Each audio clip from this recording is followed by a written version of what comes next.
ಜೀನಾಗೆ ಸಂಪಾದಕತ್ವದಲ್ಲಿ ಜಿಎನ್ಎಸ್ news Sagar ಸುತ್ತದ ಆಚೆ ಈಚೆ ಭಾನುವಾರದ ನ್ಯೂಸ್ ಅಪ್ಡೇಟ್ಗೆ ತಮಗೆ ಸ್ವಾಗತ. ಮುಖ್ಯಾಂಶಗಳು: ರಾಮಕೃಷ್ಣ ಶಾಲೆಯಲ್ಲಿ ಭ್ರಷ್ಟಾಚಾರ ಮುಕ್ತ ಸಮಾಜ ನಿರ್ಮಾಣ ಕಾರ್ಯಾಗಾರ ಉದ್ಘಾಟಿಸಿದ ಸಂತೋಷ್ ಹೆಗಡೆ. ಭ್ರಷ್ಟಾಚಾರ ಮನುಷ್ಯನ ಅತಿದೊಡ್ಡ ಶತ್ರು ಎಂದ ನಿವೃತ್ತ ಲೋಕಾಯುಕ್ತರು. ಆನ್ಲೈನ್ ಹಣ ವಹಿವಾಟು ಜಾರಿಗೆ ಬರುವ ಅಗತ್ಯ ಇದೆ ಎಂದ ಬೇಳೂರು. ಸಾಲ ವಸೂಲಾತಿ ಹೆಸರಿನಲ್ಲಿ ರೈತರ ಮೇಲಿನ ದೌರ್ಜನ್ಯ ನಿಂತಿಲ್ಲ ಎಂದ ಕೋಡಿಹಳ್ಳಿ ಚಂದ್ರಶೇಖರ್. ಗಣಪತಿ ಬ್ಯಾಂಕ್ ಸರ್ವ ಸದಸ್ಯರ ಸಭೆ, ಆಡಳಿತ ಮಂಡಳಿ ಗ್ರಾಹಕರ ಹಿತರಕ್ಷಣೆ ಮಾಡುತ್ತಿದೆ ಎಂದ ಶ್ರೀನಿವಾಸ್. ಅಖಂಡ ಭಜನಾ ಸಮಾರೋಪ, ಜಿಎಸ್ಪಿ ಮಹಿಳೆಯರು ಪ್ರಥಮ, ದೈವಜ್ಞ ಮಹಿಳಾ ತಂಡ ದ್ವಿತೀಯ. ಭಜನಾ ಸಂಸ್ಕೃತಿ ಕುರಿತು ಮಾಜಿ ಸಚಿವ ಹರತಾಳು ಹಾಲಪ್ಪ ಮಾತು. ಈಗ ಸುದ್ದಿಯ ವಿವರ. ಮನುಷ್ಯನಿಗೆ ಎಲ್ಲಕ್ಕಿಂತ ಮಿಗಿಲಾದ ಶತ್ರು ದುರಾಸೆ. ದುರಾಸೆಯಿಂದ ಮನುಷ್ಯ ತನ್ನತನ ಕಳೆದುಕೊಂಡು ಭ್ರಷ್ಟಾಚಾರದಂತಹ ಜಾಲದಲ್ಲಿ ಸಿಲುಕುತ್ತಾನೆ ಎಂದು ನಿವೃತ್ತ ಲೋಕಾಯುಕ್ತ ನ್ಯಾಯಮೂರ್ತಿ ಸಂತೋಷ್ ಹೆಗಡೆ ಅಭಿಪ್ರಾಯಿಸಿದರು. ಸಾಗರ ತಾಲೂಕಿನ ಎಮ್ಮೆಲ್ಹಳ್ಳಿಯಲ್ಲಿ ಭಾನುವಾರ ರಾಮಕೃಷ್ಣ ವಿವೇಕಾನಂದ ವಸತಿ ವಿದ್ಯಾಲಯ, ರಾಮಕೃಷ್ಣ ಸಮೂಹ ಸಂಸ್ಥೆ ಹಾಗೂ ಯುವ ಸ್ಫೂರ್ತಿ ಅಕಾಡೆಮಿ ವತಿಯಿಂದ ಹಮ್ಮಿಕೊಳ್ಳಲಾಗಿದ್ದ ಭ್ರಷ್ಟಾಚಾರ ಮುಕ್ತ ಸಮಾಜ ನಿರ್ಮಾಣಕ್ಕೆ ವಿದ್ಯಾರ್ಥಿ ಜಾಗೃತ ಕಾರ್ಯಕ್ರಮ ಉದ್ಘಾಟಿಸಿ ಅವರು ಮಾತನಾಡುತ್ತಿದ್ದರು. ರಾಷ್ಟ್ರ ಸೇವಾ ಯೋಧರನ್ನು ಸನ್ಮಾನಿಸಿ ಶಾಸಕ ಹಾಗೂ ಅರಣ್ಯ ಕೈಗಾರಿಕಾ ಅಭಿವೃದ್ಧಿ ನಿಗಮದ ಅಧ್ಯಕ್ಷ ಗೋಪಾಲಕೃಷ್ಣ ಬೇಳೂರು ಮಾತನಾಡಿದರು. ರಾಮಕೃಷ್ಣ ವಿದ್ಯಾಸಂಸ್ಥೆ ಸಂಸ್ಥಾಪಕ ಡಿಎಂ ದೇವರಾಜ್ ಕಾರ್ಯಕ್ರಮದ ಅಧ್ಯಕ್ಷತೆ ವಹಿಸಿದ್ದರು. ವೇದಿಕೆಯಲ್ಲಿ C B Sundaresh, Mahabaleshwar S N, K Shanmukhappa, K Veeresh, Chandrashekar, Satish Naik, Ranganath, Chandrashekar ಇನ್ನಿತರರು ಹಾಜರಿದ್ದರು. ಚಿರಂತ್ ಮತ್ತು ಸಂಗಡಿಗರು ಪ್ರಾರ್ಥಿಸಿದರು. ಸರಿತಾ ದೇವರಾಜ್ ಸ್ವಾಗತಿಸಿದರು. ಮನ್ಸೂರ್ ಶರೀಫ್ ಸನ್ಮಾನ ಪತ್ರ ವಾಚಿಸಿದರು. ಹುಚ್ಚಪ್ಪ ವಂದಿಸಿದರು. ನಾನು ಸುಖವಾಗಿದ್ದೆ, ಬಹಳಷ್ಟು ಜನರು ಸುಖವಾಗಿದ್ದರು ಅಂತ ತಿಳ್ಕೊಂಡಂಥ ವ್ಯಕ್ತಿ ನಾನು. ಲೋಕಾಯುಕ್ತಕ್ಕೆ ಬಂದ ಸ್ವಲ್ಪ ಸಮಯದಲ್ಲಿ ಬಹಳಷ್ಟು ಅನ್ಯಾಯವನ್ನು ಕಂಡು, ಅವರು ಕೂಡ ಸಂವಿಧಾನದಲ್ಲಿ ಜನರ ಸೇವೆಗಾಗಿ ಸೃಷ್ಟಿ ಮಾಡಿದಂತಹ ಸಂಸ್ಥೆಗಳಿಲ್ಲ. ಇದು ಯಾಕೆ ಈ ರೀತಿ ಆಗ್ತಾ ಇದೆ ಅಂತ ನಾನು ನನ್ನಲ್ಲೇ ಚರ್ಚೆ ಮಾಡಿದಾಗ ನನಗನಿಸಿದ್ದು, ಇದು ವ್ಯಕ್ತಿಗಳ ತಪ್ಪಲ್ಲ, ಇದು ಸಮಾಜದ. ನಾನು ಚಿಕ್ಕವನಾಗಿದ್ದಾಗ ಅಂಥ ಸಮಾಜದಲ್ಲಿದ್ದೆ. ಆ ಸಮಾಜ ಒಳ್ಳೆಯ ಕೆಲಸ ಮಾಡಿದ್ದವರನ್ನ ಗುರುತಿಸಿ ಸನ್ಮಾನಿಸ್ತಾ ಇತ್ತು, ತಪ್ಪು ಮಾಡಿದ್ದವರನ್ನ ಶಿಕ್ಷಿಸ್ತಾ ಇತ್ತು. ಅದು ಕೋರ್ಟ್ ಶಿಕ್ಷೆ ಅಲ್ಲ. ಉದಾಹರಣೆಗೆ, ನನ್ನ ಊರಲ್ಲಿ, ಗ್ರಾಮದಲ್ಲಿ ಯಾರಾದರೂ ಜೈಲಿಗೆ ಹೋಗಿದ್ರೆ ಅಥವಾ ತಪ್ಪು ಮಾಡಿದ್ರೆ ನನ್ನ ಪೋಷಕರು ಹೇಳ್ತಾ ಇದ್ರು, ಆ ಮನೆ ಹತ್ರ ಹೋಗ್ಬೇಡ ಅಂತ. ಆ ಸಾಮಾಜಿಕ ಬಹಿಷ್ಕಾರ ಜೈಲು ಶಿಕ್ಷೆಗಿಂತ ದೊಡ್ಡ ಶಿಕ್ಷೆ. ಯಾಕಂದ್ರೆ ಅದು ತಪ್ಪು ಮಾಡಿದವರಿಗೆ ಮಾತ್ರ ಅದರ ಪರಿಣಾಮ ಬೀಳ್ತಾ ಇತ್ತಲ್ಲ, ಆತನ ಕುಟುಂಬದ ಸದಸ್ಯರ ಮೇಲೆ ಕೂಡ ಅದರ ಪರಿಣಾಮ ಬೀಳ್ತಾ ಇತ್ತು. ಅದರಿಂದ ಜನರು ತಪ್ಪು ಮಾಡಕ್ಕೆ ಹೆದರ್ತಾ ಇದ್ರು. ಇವತ್ತು ವಿದ್ಯಾರ್ಥಿನಿಯರು, ಇವತ್ತಿನ ಸಮಾಜ ಬರೀ ಶ್ರೀಮಂತಿಕೆ ಮತ್ತು ಅಧಿಕಾರವನ್ನು ಪೂಜಿಸುವಂತಹ ಸಮಾಜ. ಯಾವ ರೀತಿ ಶ್ರೀಮಂತನಾದ, ಯಾವ ರೀತಿ ಅಧಿಕಾರಕ್ಕೆ ಬಂದ ಎನ್ನುವ ವಿಚಾರದಲ್ಲಿ ಯಾವ ಗೊಡವೆನೂ ಇಲ್ಲ. ಶ್ರೀಮಂತನಾದ್ರೆ ಒಂದೊಂದು ಸಲಾಮ, ದೊಡ್ಡ ಹುದ್ದೆಯಲ್ಲಿದ್ದರೆ ಒಂದೊಂದು ಸಲಾಮ. ಈ ಒಂದು ಸಮಾಜದ ಭಾವನೆಯಿಂದ ಇವತ್ತು ಸಮಾಜದಲ್ಲಿ ದೊಡ್ಡ ದಿಕ್ಕಾಟ ಶುರುವಾಗಿದೆ. ಒಂದು ಪೈಪೋಟಿ, ಯಾವ ಕಾನೂನಿಗೂ ಸೀಮಿತವಾದಂತೆ ಇಲ್ಲದಂತಹ ಒಂದು ಪೈಪೋಟಿ ಶುರುವಾಗಿದೆ. ನಾನು ಶ್ರೀಮಂತನಾಗಬೇಕು, ನಾನು ದೊಡ್ಡ ಹುದ್ದೆಗೆ ಹೋಗ್ಬೇಕು. ಶ್ರೀಮಂತನಾಗುವುದರಲ್ಲಿ ಏನು ತಪ್ಪಿಲ್ಲ, ದೊಡ್ಡ ಹುದ್ದೆಗೆ ಹೋಗುವುದರಲ್ಲಿ ಏನು ತಪ್ಪಿಲ್ಲ. ಆದರೆ ಯಾವ ದಾರಿಯಲ್ಲಿ ಹೋಗ್ತೀರನ್ನೋದು ಬಹಳ ಮುಖ್ಯವಾದ.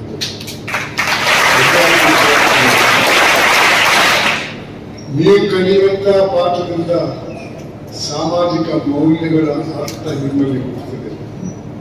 ಆದರೆ ಈ ಅನುಭವ ಇತರ ವಿದ್ಯಾಸಂಸ್ಥೆಗಳಿಂದ ಬರಲ್ಲ. ಆದ್ರಿಂದ ನಿಮ್ಮ ಒಂದು ಅನುಭವಗಳನ್ನ ನೀವು ಬಹಳಷ್ಟು ಜನರ ಜೊತೆ ಹಂಚಿಕೊಳ್ಳಬೇಕು. ಇವಾಗ ತಾನೇ ಈ ಸಂಸ್ಥೆ ಸ್ಥಾಪಕರು ಹೇಳಿದ್ರು, ಈ ಸಂಸ್ಥೆಯಿಂದ ವಿದ್ಯೆ ಪಡೆದು ಹೊರಗೆ ಹೋದಂತಹ ವ್ಯಕ್ತಿಗಳು ಎಷ್ಟು ಜನ ದೊಡ್ಡ ದೊಡ್ಡ ಹುದ್ದೆಗೆ ಹೋಗಿದ್ದಾರೆ. ಅದು ಸರಿಯಾದ ಹಣ ಕೊಟ್ಟು ಹುದ್ದೆ ಖರೀದಿ ಮಾಡುವುದು ಸರಿಯಲ್ಲ. ಈ ವಿಚಾರವನ್ನು ತಿಳಿದಿರಬಹುದು. ಆದರೆ ನೀವು ಸಮಾಜಕ್ಕೆ ಬಂದಾಗ ಈ ಮಾತನ್ನ ಇತರರಿಗೆ ಕೂಡ ತಿಳಿಸಬಹುದು. ನಾನು ಬಹಳಷ್ಟು ಅನ್ಯಾಯವನ್ನ ಕಂಡಂತ ವ್ಯಕ್ತಿ. ಆದ್ರಿಂದ ನಾನು ಈ ವಯಸ್ಸಲ್ಲಿ ತಿರುಗ್ತಾ ಇದ್ದೇನೆ. ಬೆಳಿಗ್ಗೆ 6 ಗಂಟೆಗೆ ಬರಬೇಕಿದ್ದೇನೆ. ಹುಬ್ಳಿಗೆ ಹೋಗಿ ಅಲ್ಲಿಂದ 8 ಗಂಟೆ ಫ್ಲೈಟ್ ಅಲ್ಲಿ ಬೆಂಗಳೂರಿಗೆ ವಾಪಸ್ ಹೋಗ್ತಾ ಇದ್ದೇನೆ. ನಾಳೆ ಮಂಗಳೂರಿಗೆ ಹೋಗ್ತಾ ಇದ್ದೇನೆ. ನಿನ್ನೆ ತುಮಕೂರಲ್ಲಿದ್ದೆ. ಯಾಕೆ ನಾನು ಕಂಡ ಅನ್ಯಾಯದ ಅನುಭವದಿಂದ ನಾನು ಈ ವಿಚಾರವನ್ನು ಮಾಡ್ತೇನೆ. ವಿದ್ಯಾರ್ಥಿಗಳು, ಇದಕ್ಕೆ ಇವತ್ತಿನ ಪರಿಸ್ಥಿತಿಗೆ ಮೂಲ ಕಾರಣ ಒಂದು ರೋಗ, ಅದರ ಹೆಸರು ದುರಾಸೆ. ಈ ದುರಾಸೆ ಬಂದ್ರೆ ಅದಕ್ಕೆ ಮಿತಿ ಇಲ್ಲ, ಎಷ್ಟು ಮಾಡಿದರೂ ಸಾಲಲ್ಲ. ಮತ್ತು ಬೇಕನ್ನುವ ಒಂದು ರೋಗ. ನಮ್ಮ ದೇಶದಲ್ಲಿ ಬಹಳಷ್ಟು ಅಭಿವೃದ್ಧಿ ಆಗಿದೆ, ಆದ್ರೆ ಎಲ್ಲಕ್ಕಿಂತ ಜಾಸ್ತಿ ಅಭಿವೃದ್ಧಿ ಆದದ್ದು ದುರಾಸೆ ಎನ್ನುವ ರೋಗ. ಉದಾಹರಣೆ ಕೊಡ್ತೇನೆ, ನಾನು ಬರೀ ಆಗುತ್ತೆ. ಇಂಥ ಒಂದು ಸಂಸ್ಥೆಗೆ ಇಡೀ ರಾಜ್ಯ ಕಂಡಂತ ಭ್ರಷ್ಟರಿಗೆ ಸಿಂಹ ಸ್ವಪ್ನವಾಗಿ ದೇಶದಲ್ಲೇ ಲೋಕಾಯುಕ್ತ ಅಂದ್ರೆ ಏನನ್ನ ತೋರಿಸ್ಕೊಂಡಂತ ಮಹಾ ಒಬ್ಬ ವ್ಯಕ್ತಿಯಿಂದ ಇವತ್ತು ಒಂದು ಕಾರ್ಯಕ್ರಮಗಳು ಹಮ್ಮಿಕೊಂಡಿದ್ದಾರೆ. ಒಳ್ಳೆಯ ಸಬ್ಜೆಕ್ಟ್ ಇದೆ ಇವತ್ತು, ಭ್ರಷ್ಟ ಮುಕ್ತ ಸಮಾಜ ನಿರ್ಮಾಣದ ಬಗ್ಗೆ ವಿದ್ಯಾರ್ಥಿಗಳಿಗೆ ಜಾಗೃತಿ ಮೂಡಿಸುವಂತ. ವಿದ್ಯಾರ್ಥಿಗಳ ದೇಶದ ವಿದ್ಯಾರ್ಥಿ ಯುವ ಸಮೂಹ ಮನಸ್ಸು ಮಾಡಿದರೆ ಏನು ಬೇಕಾದರೂ ಮಾಡುವಂತ ಶಕ್ತಿ ಇವತ್ತು ಯುವಕರಲ್ಲಿದೆ. ವಿದ್ಯಾಸಂಸ್ಥೆಗಳ ಮೂಲಕ ಮಾಡ್ಲಿಕ್ಕೆ ಸಾಧ್ಯ ಇದೆ. ಈ ದೇಶದಲ್ಲಿ ಹೇಳಿದ್ರು, ಈ ದೇಶದಲ್ಲಿ ಭ್ರಷ್ಟಾಚಾರದ ಹಣವನ್ನ ಕೂಡಿಟ್ರೆ ಭಾರತ ದೇಶ ಯಾವತ್ತೂ ಇವತ್ತು ರಾಷ್ಟ್ರದಲ್ಲಿ ನಂಬರ್ 1, ದೇಶದಲ್ಲಿ ಇಡೀ ರಾಷ್ಟ್ರದಲ್ಲಿ ನಂಬರ್ 1 ಆಗುವಂತ ಪರಿಸ್ಥಿತಿಯಲ್ಲಿ ಇತ್ತು. ಆದ್ರೆ ಹೇಳಿದ್ರು, ಹಿಂದೆ ಜೈಲಿಗೆ ಹೋದಂತ ಸಂದರ್ಭದಲ್ಲಿ ಯಾವುದೇ ವ್ಯಕ್ತಿ ಹೋದ್ರೆ ಅವನ ಮಾತಾಡಿಸ್ತಿರ್ಲಿಲ್ಲ, ಅವನ ಮನೆಗೆ ಹೋಗ್ತಿರ್ಲಿಲ್ಲ, ಊರಲ್ಲಿ ಬಹಿಷ್ಕಾರ ಹಾಕ್ತಿದ್ರು. ಆದ್ರೆ ಇವತ್ತು ಜೈಲಿಗೆ ಹೋಗಿ ಬಂದಂತವ್ರಿಗೆ ಅದ್ಧೂರಿಯಾದಂತ ಸನ್ಮಾನಗಳನ್ನು ಇವತ್ತು ಕೊಡ್ತಾರೆ ಅಂತ ಹೇಳಿದ್ರೆ ಇನ್ನು ದೇಶದ ಭ್ರಷ್ಟಾಚಾರದಲ್ಲಿ ಹೇಗೆ ಮುಕ್ತ ಆಗ್ತಂತ ನನಗೆ ಅರ್ಥ ಆಗ್ತಾ ಇಲ್ಲ.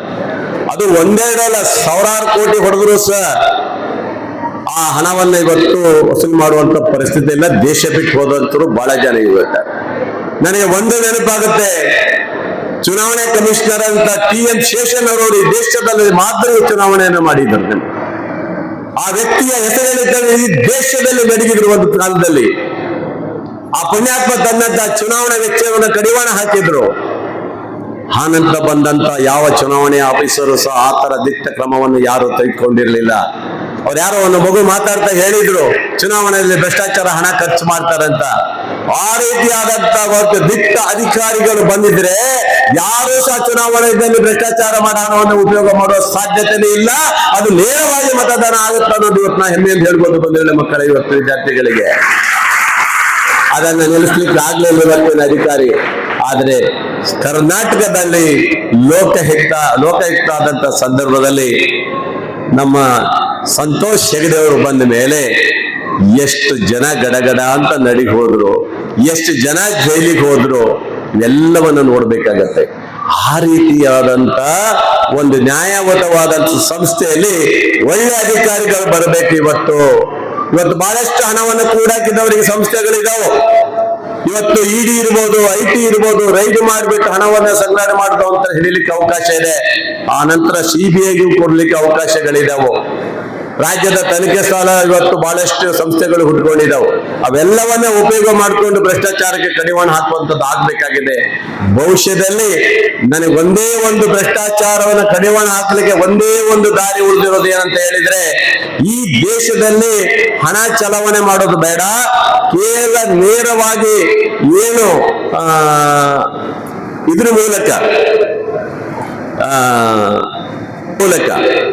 ಆನ್ಲೈನ್ ಮೂಲಕ ನೀವು ದೇಶದಲ್ಲಿ ಚಲಾವಣೆ ನೀವು ಮಾಡಿ. ಸಾಲ ವಸೂಲಾತಿ ಹೆಸರಿನಲ್ಲಿ ರೈತರಿಗೆ ನೀಡುತ್ತಿರುವ ಕಿರುಕುಳವನ್ನು ತಕ್ಷಣ ನಿಲ್ಲಿಸಬೇಕು. ನ್ಯಾಯಾಲಯದ ಮೂಲಕ ಬ್ಯಾಂಕ್ಗಳು, ಮೈಕ್ರೋ ಫೈನಾನ್ಸ್ಗಳು ರೈತರ ಸಾಲ ವಸೂಲಾತಿಗೆ ಹೊಸ ಅಸ್ತ್ರ ಪ್ರಯೋಗಿಸುತ್ತಿವೆ ಎಂದು ರಾಜ್ಯ ರೈತ ಸಂಘದ ಅಧ್ಯಕ್ಷ ಕೋಡಿಹಳ್ಳಿ ಚಂದ್ರಶೇಖರ್ ದೂರಿದ್ದಾರೆ. ಸಾಗರದ ಕರ್ನಾಟಕ ರಾಜ್ಯ ಕಾರ್ಯನಿರತ ಪತ್ರಕರ್ತರ ಭವನದಲ್ಲಿ ಭಾನುವಾರ ಕರೆಯಲಾಗಿದ್ದ ಸುದ್ದಿಗೋಷ್ಠಿಯಲ್ಲಿ ಅವರು ಮಾತನಾಡುತ್ತಿದ್ದರು. ಗೋಷ್ಠಿಯಲ್ಲಿ ಸಂಘದ ರಾಜ್ಯ ಕಾರ್ಯಾಧ್ಯಕ್ಷ ಮಂಜುನಾಥ್ ಗೌಡ, ಪ್ರಮುಖರಾದ ರಾಮಚಂದ್ರ, ಈರಣ್ಣ, ನಾಗರಾಜ್, ವೀರಭದ್ರ, ವೆಂಕಟೇಶ್, ಮೇಘರಾಜ್ ಇನ್ನಿತರರು ಹಾಜರಿದ್ದರು.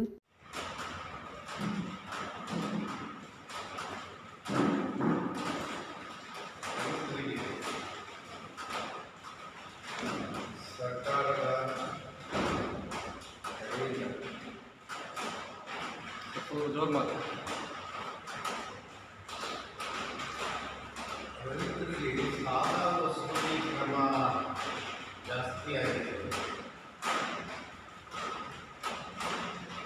ಬ್ಯಾಂಕ್ಗಳು ನೋಟಿಸ್ ತಗಾದೆ ಮಾಡ್ತಾ ಇದ್ದಾರೆ. ಮತ್ತೆ ಕೋರ್ಟ್ ಮೂಲಕ ಲಾಭ ಫೈಲ್ ಮಾಡಿ ಕೋರ್ಟ್ ಮೂಲಕ ಅವರ ಆಸ್ತಿಯನ್ನು ಹರಾಜು ಮಾಡುವ ಪ್ರಕ್ರಿಯೆಯನ್ನು ಕೋರ್ಟ್ನಿಂದ ನಡೀತಾರೆ. ಇದರ ಬಗ್ಗೆ ಕರ್ನಾಟಕ ಸರ್ಕಾರ ಕೂಡಲೇ ನಿರ್ದೇಶನ ಕೊಡಬೇಕು.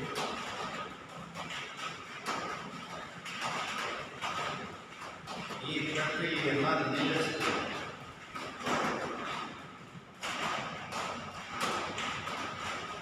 ರೈತರಿಗೆ ಯಾವುದೇ ಬೆಳೆ ಬರದಲ್ಲಿ ಕೈಗೆ ಹಣ ಬರುವುದಿಲ್ಲ. ಆ ಕಾರಣಕ್ಕೆ ಇದನ್ನು ತತ್ಕ್ಷಣ ನಿಲ್ಲಿಸಬೇಕಂತ ಹೇಳಿ ಮಾನ್ಯ ಮುಖ್ಯಮಂತ್ರಿಗಳಿಗೆ ನಾನು ತಮ್ಮ ಮೂಲಕ ತಿಳಿಸ್ತಾ ಇದ್ದೇನೆ. ಎರಡನೇದಾಗಿ ರೈತರನ್ನ ಅವರು ಸಾಲ ಕಟ್ಟಿಲ್ಲ, ಸರಿ, ಸಾಲ ಕಟ್ಟಿಲ್ಲ ಯಾಕೆ ಅಂತ ಹೇಳಿ ಸರ್ಕಾರಕ್ಕೆ ಒಂದು ತಿಳುವಳಿಕೆ ಇರಬೇಕಲ್ಲ. ಇದಕ್ಕೆ ರಿಲೇಟೆಡ್ ಒಂದು ವಿಷಯ ನಿಮಗೆ ಸ್ಪಷ್ಟವಾಗಿ ತಿಳಿಸ್ತೇನೆ. 95ರಲ್ಲಿ ರೈತರ ಆತ್ಮಹತ್ಯೆ ತುಂಬ ಜಾಸ್ತಿ ಆಗಿದೆ.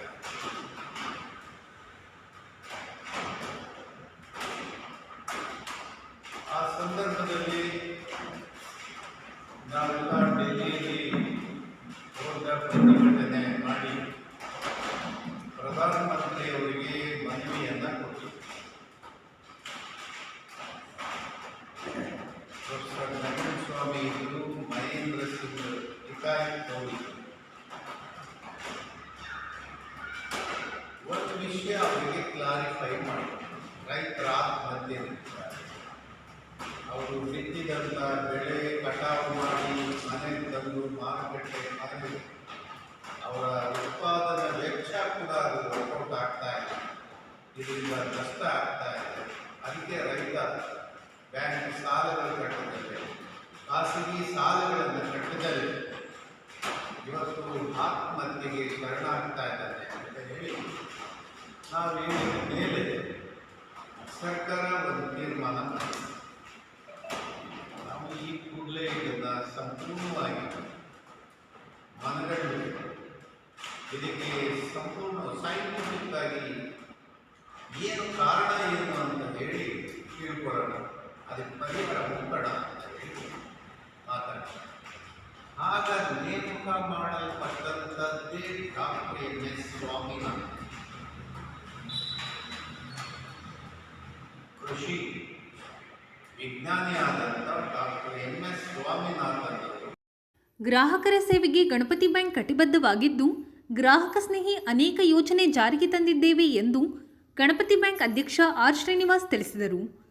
ಸಾಗರದ ಭದ್ರಕಾಳಿ ಸಭಾಭವನದಲ್ಲಿ ಭಾನುವಾರ Shri Ganapati urban cooperative bank ವತಿಯಿಂದ ಏರ್ಪಡಿಸಿದ್ದ 110ನೇ ವರ್ಷದ ಸರ್ವ ಸದಸ್ಯರ ಸಭೆಯನ್ನು ಉದ್ಘಾಟಿಸಿ ಪ್ರತಿಭಾ ಪುರಸ್ಕಾರ ನೆರವೇರಿಸಿ ಅವರು ಮಾತನಾಡುತ್ತಿದ್ದರು. ಉಪಾಧ್ಯಕ್ಷ ವಿ ಶಂಕರ್, ಆಡಳಿತ ಮಂಡಳಿಯ ದೇವೇಂದ್ರಪ್ಪ, ವಿನಾಯಕ್ ರಂಗದೋಳ್, ಮಧುಮಾಲತಿ, ಸರಸ್ವತಿ ನಾಗರಾಜ್, ಡಿಶ್ ಗುರು, ಗಜಾನನ ಜೋಯ್ಸ್, ರಮೇಶ್, ನಾರಾಯಣ್, ಬಸಲಿಂಗಪ್ಪ, ವೈಮೋಹನ್, ಮುಖ್ಯ ಕಾರ್ಯನಿರ್ವಹಣಾಧಿಕಾರಿ ಲಲಿತಾಂಬಿಕಾ, ಸುಧಾ ಕೆವಿ ಇನ್ನಿತರರು ಹಾಜರಿದ್ದರು.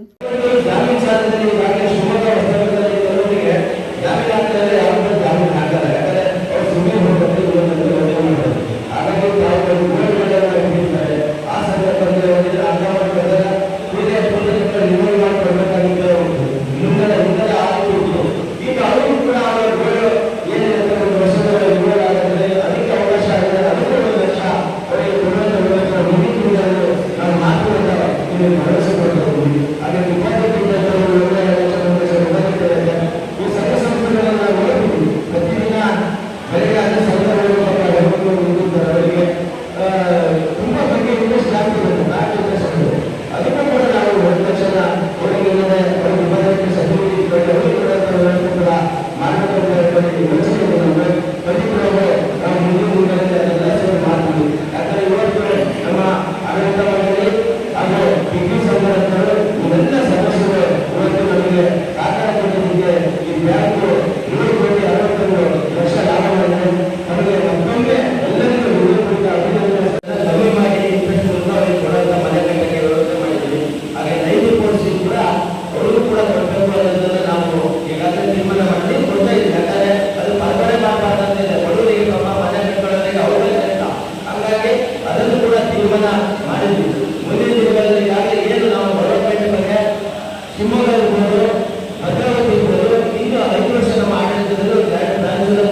ಭಜನೆ ಮೂಲಕ ಧಾರ್ಮಿಕ ಸಂಸ್ಕಾರ ಸಿಗುತ್ತದೆ.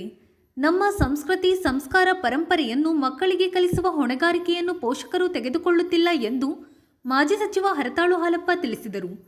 ಸಾಗರದ ಭಾರತೀ ತೀರ್ಥ ಸಭಾಭವನದಲ್ಲಿ ಶನಿವಾರ ಶೃಂಗೇರಿ ಶಂಕರಮಠ, ಆತ್ಮಬಂಧು ಒಕ್ಕೂಟ ಮತ್ತು ಜೋಶಿ ಫೌಂಡೇಶನ್ ವತಿಯಿಂದ ಹಮ್ಮಿಕೊಳ್ಳಲಾಗಿದ್ದ ಅಖಂಡ ಭಜನಾ ಸ್ಪರ್ಧೆಯ ಸಮಾರೋಪ ಸಮಾರಂಭದಲ್ಲಿ ಪಾಲ್ಗೊಂಡು ಅವರು ಮಾತನಾಡುತ್ತಿದ್ದರು. ಶೃಂಗೇರಿ ಶಂಕರಮಠದ ಧರ್ಮದರ್ಶಿ ಅಶ್ವಿನಿ ಕುಮಾರ್ ಕಾರ್ಯಕ್ರಮದ ಅಧ್ಯಕ್ಷತೆ ವಹಿಸಿದ್ದರು. ವೇದಿಕೆಯಲ್ಲಿ ಅಬಸೆ Dinesh Kumar Joshi, Madhukar Narasimha Hegde, TD Megharaj, YA Danti, Savita Vasu, V Mahesh, Gautam, Narayanamurthy, Savita Srikanth ಇನ್ನಿತರರು ಹಾಜರಿದ್ದರು. ಮಂಜುನಾಥ್ ಹಾಲೇಸರ, ಲಲಿತಾ ನಾರಾಯಣಮೂರ್ತಿ, ಗಣೇಶ್ ಬೆಳಲಮಕ್ಕಿ, ಆರ್.ವಿ. ಹೆಗಡೆ, ಚಂದ್ರಶೇಖರ್, ಪ್ರಭಾ ವೆಂಕಟೇಶ್, ಜ್ಯೋತಿ ಮಣೂರು, ಕಸ್ತೂರಿ ಕೃಷ್ಣಮೂರ್ತಿಯವರನ್ನು ಸನ್ಮಾನಿಸಲಾಯಿತು. ಭಜನಾ ಸ್ಪರ್ಧೆಯಲ್ಲಿ ಜಿಎಸ್ಬಿ ಮಹಿಳಾ ಸಮಾಜ ಪ್ರಥಮ, ದೈವಜ್ಞ ಜ್ಞಾನೇಶ್ವರಿ ಭಜನಾ ಮಂಡಳಿ ದ್ವಿತೀಯ, ಗುರುಕೃಪಾ ಭಜನಾ ಮಂಡಳಿ ತೃತೀಯ ಹಾಗೂ ಸಿಗಂದೂರು ಚೌಡೇಶ್ವರಿ ಭಜನಾ ಮಂಡಳಿ, ಹವ್ಯಕ ಸೇರಿ ಭಜನಾ ಮಂಡಳಿ, ಅಕ್ಕಮಹಾದೇವಿ ಯುವತಿ ಮಂಡಳಿ, ವಿನಾಯಕ ಭಜನಾ ಮಂಡಳಿ, ತ್ರಿಪುರಾಂತಕೇಶ್ವರ ಭಜನಾ ಮಂಡಳಿ, ನೀಲಕೃಷ್ಣ ಭಜನಾ ಮಂಡಳಿಗೆ ಸಮಾಧಾನಕರ ಬಹುಮಾನ ಪಡೆಯಿತು. ನಾವು ಸ್ವಭಾವದಲ್ಲಿ ಒಂದೇ ಕೆಲಸ ಮಾಡ್ತೇವೆ, ಇದ್ದಂಗೆ ಹೇಳ್ತೇವೆ, ಸುಳ್ಳು ಹೇಳಕ್ ಬರೋದಿಲ್ಲ. ಸುಳ್ಳು ಹೇಳಬಾರ್ದು ಅಂತ ಹೇಳಿದ್ದಾರೆ ನಮ್ಮ ಗುರುಗಳು, ನಮ್ಮ ಪಾಠ ಮಾಡೋ ಮೇಷ್ಟ್ರು ಅನ್ಬೋದು. ಸುಳ್ಳು ಹೇಳಬಾರ್ದು, ಇದ್ದಂಗೆ ಹೇಳಬೇಕು. ಅದಕ್ಕೆ ಅನೇಕ ಉದಾಹರಣೆಗಳು ಕೊಡಬಲ್ಲ. ಇದು ಬೇಡಿಕೆ ಅಲ್ಲ, ನಾನೇ ಹೇಳ್ತೀನಿ, ಮಾತಾಡಲ್ಲ ಅಂತ ಹೇಳಿ ಮತ್ತೆ ಮಾತಾಡ್ತೀನಿ. ಹಾಗಾಗಿ ತಾವು ನಾನು ವಿನಂತಿ ಮಾಡ್ತೇನೆ ಇಷ್ಟೇ, ಇದನ್ನು ಮುಂದುವರ್ಸೋದು ಯಾರು? ಅದು ನಮ್ಮ ಮುಂದಿರ್ತಕ್ಕಂಥ ದೊಡ್ಡ ಪ್ರಶ್ನೆ. ಸಾಹಿತ್ಯ ಇರಲಿ, ಸಂಸ್ಕೃತ ಇರಲಿ, ಸಂಸ್ಕೃತಿ ಇರಲಿ, ಹಾಡಿರಲಿ, ಜನಪದ ಇರಲಿ, ಭಜನೆ ಇರಲಿ, ಶಾಸ್ತ್ರೀಯ ಸಂಗೀತ ಇರಲಿ, ಲಘು ಸಂಗೀತ ಇರಲಿ, ಇದು ಮುಂದುವರ್ಸೋದು ಯಾರು? ದೊಡ್ಡ ಪ್ರಶ್ನೆ ಇದೆ. ಇದರ ಕಡೆ ಗಮನ ಕೊಟ್ಟು ನಮ್ಮ ಮುಂದಿನ ಪೀಳಿಗೆಯ ವಾರಸುದಾರರು ಅದನ್ನು ಜವಾಬ್ದಾರಿ ತಗೊಳ್ತಾ ಇಲ್ಲ. ಈ ಕಾಲದ ಆಧುನಿಕತೆಯ ಮೊಬೈಲ್ನಿಂದಾಗಿ, ಕಂಪ್ಯೂಟರ್ ಹೋಗ್ಬಿಡ್ತೀವಿ, ಅಂಗಡಿಯಲ್ಲೇ ಸಿಗ್ತದೆ. ಹೀಗೆ ಅದನ್ನು ಮುಂದುವರಿಸೋದ್ರ ಬಗ್ಗೆ ಒಂದಿಷ್ಟು ಗಮನ ಹರಿಸಬೇಕು. ನಮ್ಮ ಸವಿತಾ ವಾಸು ಅವರು ಮಾತಾಡಿದ್ರು, ನಗರಸಭೆಯ ಅಧ್ಯಕ್ಷರು, ಸ್ವತಃ ಅನುಭವದಲ್ಲಿ ಮಾತಾಡಿದ್ರು. ಹೀಗೆ ನಾವು ನಮ್ಮ ಮಕ್ಕಳು, ನಮ್ಮ ಮೊಮ್ಮಕ್ಕಳು ಇದನ್ನು ಮುಂದುವರಿಸೋದನ್ನು ಕೊಡಬೇಕು ಅಂತ ಹೇಳ್ತಾರೆ. ಇನ್ನೂ ಭಜನೆ, ಅಖಂಡ ಭಜನೆ ಮಾಡಿದ್ದೀವಿ, ಮುನ್ನೆಯಿಂದ ಮಾತನಾಡಿದೆ. ಅವರೇ ನೀವೆಲ್ಲ ಹೇಳ್ಬಿಟ್ಟಿದ್ದಾರೆ, ಅದಕ್ಕೆ ನಾನು ಹೇಳೋದಿಲ್ಲ ಅಂತ ಹೇಳಿ. ಏನು ರಾತ್ರಿ ಇರೋದು ಯಾಕೆ, ಹೋಗೋದು ಯಾಕೆ, ಬರೋದು ಯಾಕೆ, ಅದೆಲ್ಲ ಯೋಚನೆ ಮಾಡಿ ಕೂಡ ನಡೆದಿದೆ. ಭಜನೆ ಒಂದು ಜನಸಾಮಾನ್ಯರಿಗೆ ಅರ್ಥ ಆಗ್ತಕ್ಕಂಥ, ಸಾಮಾನ್ಯ ಭಾಷೆಯಲ್ಲಿ ಇರ್ತಕ್ಕಂಥ ಒಂದು ಪ್ರಕಾರ ಸಂಗೀತದಲ್ಲಿ. ಏನು ರಾಗ, ಶ್ರುತಿ, ತಾಳ ಎಲ್ಲರೂ ಏನೂ ಬೇಕಾಗಿಲ್ಲ. ಯಾಕಂದ್ರೆ ನಾನು ಹೇಳ್ಕೊಂಡು ದೇವರನ್ನು ಭಜನೆ ಮಾಡಿ ದೇವರನ್ನು ನೆನೆಸ್ಕೊಳ್ತಾ ಹೋಗ್ತಕ್ಕಂಥದ್ದು ಅಂಥದ್ದೊಂದು ಕಾರ್ಯಕ್ರಮ ನಡೆಸಿದ್ದೀವಿ. ಇದು ಮುಂದಿನ ಪೀಳಿಗೆಗೆ ತಿಳ್ಕೊಂಡು ಹೋಗೋದ್ರ ಬಗ್ಗೆ ಒಂದು ಚಿಂತನೆ ನಡೀತಿರ್ಬೋದು. ಅದನ್ನು ನಮ್ಮ ಅಶ್ವಿನಿ ಕುಮಾರ್ ಅವರಿಗೆ ಮನಸ್ಸು ಮಾಡಿದಾಗ ಎಲ್ಲ ಜಾಗ ಕೊಡ್ತಾರೆ, ಉತ್ಥಾನ ಕೊಡ್ತಾರೆ, ಅಂಥದ್ದು ನಡೀಬೇಕು ಅಂತ ಹೇಳ್ತಾ ಸ್ವಲ್ಪ ಇದಕ್ಕೆ ಇಷ್ಟು ಮಾಡ್ತಾರೆ. ಹೌದು, ನಂಜನ ಸ್ವಾಮಿ ದುಡ್ಡು ಕೊಡ್ತಾರೆ, ಜನ ಹೌದು, ಆದರೂ ದುಡ್ಡು ಬೇಕಿದೆ, ದುಡ್ಡು ಕೊಡಬೇಕು. ಶ್ರೀಮಂತ ಕಾಲಕ್ಕೆ ಕಳೆದು ದಾನವ ಮಾಡುವ ಪರಿಣಾಮ ಉಂಟು, ಪದ ಉಂಟು, ಕೈಲಾಸ ನೆರಮನೆ ಎಂದು ಸರ್ವಜ್ಞ ಒಂದು ಹೇಳಿದ್ದಾರೆ ಮತ್ತು ಟೀಚರ್ ಹೇಳ್ತಾರೆ. ಸಿರಿ ಬಂದಿದೆ, ನಮ್ಮ ಜೋಶಿಯವರು ಅಲ್ಲಾದ್ರೂ ಬಂದು ಊರಿಗೆ ಒಂದೊಂದು ಕಾರ್ಯಕ್ರಮ ಮಾಡ್ತೀವಿ. ಅವ್ರಿಗೆ ಅನುಕೂಲ ಸಿರಿನೂ ಬಂದಿದೆ, ವಿದ್ಯೆನೂ ಬಂದಿದೆ. ಬಂದಾಗ ಇಂಥ ಕಾರ್ಯಕ್ರಮಕ್ಕೆ ಸಹಾಯ ಮಾಡ್ತಾರೆ. ಇನ್ನಷ್ಟು ಸಹಾಯ ಮಾಡುವಂಥ ಶಕ್ತಿಯನ್ನ ಶಾರದಾ ಮಾತೆ ಕೊಡಲಿ ಅಂತ ನಾನು ಪ್ರಾರ್ಥನೆ ಮಾಡ್ತೀನಿ. ಮಧು ಹೆಗಡೆ ಅವರು ಬಿಸಿಯೆಸ್ಟ್ ಪರ್ಸನ್, ಅಷ್ಟು ಬಿಸಿ ಇರ್ತಾರೆ. ಅದ್ರ ಮಧ್ಯೆ ಇಂಥ ಕಾರ್ಯಕ್ರಮಕ್ಕೆ ಬಂದು ಕೂಡಿದ್ದಾರೆ. ತುಂಬ ಪ್ರಶಂಸನೀಯ ವಿಷಯ ಸರ್. ಇದು ನಿಮ್ಮ ಪದ ಪರಿಣಾಮ ಆಗ್ತದೆ. 2, 4, 8, 16, 32, 64 ಮಲ್ಟಿಪಲ್ ಆಗ್ತಾ ಹೋಗ್ತದೆ. ಪದವಕ್ಕೂ ಮದುವೆನೂ ಬರ್ತದೆ, ಸ್ಥಾನಮಾನವೂ ಬರ್ತದೆ. ಕೈಲಾಸ ನೆರಮನೆಗೂ ಕೈಲಾಸ ನೆರಮನೆಯಿಂದ ಶಬ್ದ ಆಗ್ತದೆ. ಸಿರಿ ಬಂದಾಗ ಅದನ್ನು ದಾನ ಮಾಡಿ, SIT ದಾನ ಮಾಡಿ, ಸ್ವಲ್ಪ ಹಾಳಾಗಿ ಅಧ್ಯಾತ್ಮ ದಾನ ಮಾಡೋದು ಅಷ್ಟು ಮಾಡಬೇಡಿ, ಅದು ಮಾಡಿ. ಸಿರಿ ಬಂದಾಗ ಮಾಡಿ. ಹೇಳಿದ ಜೋಶಿ ಅವರು, ನಮ್ಮ ಜೋಶಿ ಅವ್ರ ಬಗ್ಗೆ ಒಂದು ಏನಂದ್ರೆ ಅವ್ರ ಊರಿನ ಬಗ್ಗೆ, ಕಲಿತ ಪರಿಸರದ ಬಗ್ಗೆ, ಮಲೆನಾಡಿನ ಬಗ್ಗೆ ಅವ್ರಿಗಿರ್ತಕ್ಕಂಥ ಕಾಳಜಿ ನಾನು ಓದ್ತೇನೆ. ಮನುಷ್ಯ ಆದ್ಮೇಲೆ ಮಹತ್ವಾಕಾಂಕ್ಷೆ ಇರಲೇಬೇಕು. ನೀವು ಬರೀ ಯಾವುದೋ ಸಂದರ್ಭ ಬರೋದು, ಯಾವುದೋ ಸಂದರ್ಭ ಓದೋರಲ್ಲ. ಸದಾ ನಾನು ಕಳೆದ 10-15 ವರ್ಷದಿಂದ ಗಮನಿಸ್ತಾ ಇದ್ದೀನಿ. ಎಲ್ಲ ಕಾರ್ಯಕ್ರಮಗಳಿಗೆ ಬರ್ತಾರೆ. ಈ ಪರಿಸರ ಅಂತದ್ದು ದಟ್ಟವಾದ ಅರಣ್ಯಗಳು, ಕಿಕ್ಕಿರಿದ ಮಲೆನಾಡು, ಸುತ್ತಲೂ ಎತ್ತರದ ಬೆಟ್ಟಗಳು, ಎತ್ತ ನೋಡಿದರಂತ ಶ್ರೀ ಹಸುರು ಗಂಡು ಬಲಿಗೆ ಆನಂದ, ಮೇಣಾತ್ಮ ಮಧುಸೂರಿ ಅಂತೇಳಿ ಕೂರಿಕೊಂಡಿರ್ತಾರೆ. ಇಲ್ಲಿ ಬರ್ಬೇಕು ಅನ್ಸುತ್ತೆ, ಬರ್ತೀವಿ. ಅಷ್ಟೇ ಅಲ್ಲ, ಬೆಂಗಳೂರಿಗೆ ಹೋಗಿ ನಮ್ಮ ಏರಿಯಾದಲ್ಲಿ ಒಳ್ಳೆ ಬಿಲ್ಡಿಂಗ್ ಕಟ್ಟಿ ಒಳ್ಳೆ ಆಫೀಸ್ ಮಾಡಿ ದುಡಿತಿದ್ದಾರೆ ಅನೇಕ ಜನರಿದ್ದಾರೆ. ಎಷ್ಟು ಜನಕ್ಕೆ ಮನಸ್ಸಿದೆ, ಆದ್ರೂ ಇವರು ಕೈ ಬೀಸಿ ಕರೀತಾರೆ. ಮಲೆನಾಡು ಬರಬೇಕು, ಅವ್ರ ಸಂಪರ್ಕ ಮಾಡಬೇಕು. ಅವರಲ್ಲಿ ಭಜನೆಗಳನ್ನ ಬೆಂಗಳೂರಿನಲ್ಲೂ ಮಾಡಕ್ಕಾಗಲ್ಲ, ಕೂರ್ಸೋಕ್ಕಾಗಲ್ಲ, ರೀಚ್ ಆಗಕ್ಕಾಗಲ್ಲ. ಅವ್ರ ಅಷ್ಟೊಂದು ಭಜನೆ ಮುಗಿದು ಅಂತ ಸಂದರ್ಭದಲ್ಲಿ ಇಂಥ ಊರಿನಲ್ಲಿ ಮಾಡಬೇಕು, ಊರು ನೆನೆಸ್ಕೋಬೇಕು. ಕುವೆಂಪು ಅವರು ನೆನೆಸ್ಕೊಂಡಿದ್ದಾರೆ ಊರನ್ನ. ಅವರು ಓದಕ್ಕೆ ಹೋಗ್ತಾರಲ್ಲ ಮೈಸೂರಿಗೆ, ಬಯಲುಸೀಮೆ ಅಂತಂದ್ರೆ ಆಗ ನೆನಪಾಗ್ತದೆ ಅಂತ ಊರಿಗೆ. ಹೋಗುವೆನು ನಾ ಹೋಗುವೆನು ಮಲೆ ಮಂಗಲ ನಾಡಿಗೆ, ಬಿಸಿಲು ಬೇಸಿಗೆ ಬೀಸು ಉರಿಸಕ್ಕೆ ತಾಳಲಾರದ ಗೋಲಿದು. ಬಿಸಿಲು ಬಯಲುಸೀಮೆ, ಬೇಸಿಗೆ ಬೀಸು ಉರಿಸಕ್ಕೆ ತಾಳಲಾರದ ಗೋಲಿದು. ನಾ ಹೋಗುವೆನು ನಾನು. ಇದು ಭಾನುವಾರದ ಸಮಗ್ರ ಸುದ್ದಿ. ನಿರಂತರ ಸುದ್ದಿಗಾಗಿ ನೋಡ್ತಾ ಇರಿ GNS ನ್ಯೂಸ್. ನಮಸ್ಕಾರ.